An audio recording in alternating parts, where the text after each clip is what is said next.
میں نے یہ پوچھنا تھا کہ زکوٰۃ کتنے پیسے ہوں پاس پھر زکوٰۃ ہوتی ہے، اور کتنا سونا پاس ہو پھر زکوٰۃ لازمی ہے، اور پیسے کتنے پاس ہوں تو پھر زکوٰۃ لازمی ہے، اور 1 لاکھ کی کتنی زکوٰۃ ہے؟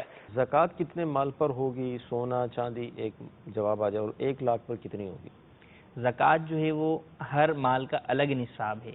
صحیح۔ عمومی طور پہ جو ہے وہ 2 نصاب ہیں جو ہمارے ہاں ہوتے ہیں، ایک الگ ہے سائمہ کا نصاب ہے جو جانوروں کی زکوٰۃ کے اعتبار سے بنتا ہے، لیکن عمومی طور پہ جو ہمارے ہاں درپیش صورت ہے وہ ہے سونا اور چاندی۔ ٹھیک۔ سونا 7.5 تولہ ہو تو زکوٰۃ لازم ہوتی ہے، اور چاندی 52.5 تولہ چاندی ہو تو زکوٰۃ لازم ہوگی۔ ٹھیک۔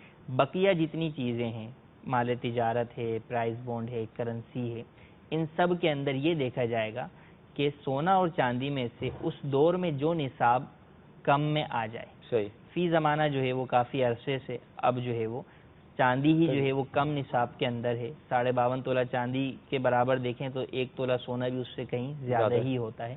تو اب جو ہے وہ صاحب نصاب کی جو اماؤنٹ دیکھا جائے گا وہ 52.5 تولہ چاندی کے اعتبار سے دیکھا جائے گا۔ تو جس کے پاس 52.5 تولہ چاندی کی مالیت کے برابر مال تجارت ہے یا پرائز بونڈ ہے یا کرنسی اس کے پاس اتنی ہے، تو ایسی صورت میں اس پر زکوٰۃ لازم ہوگی، جبکہ دیگر شرائط زکوٰۃ پائی جائیں۔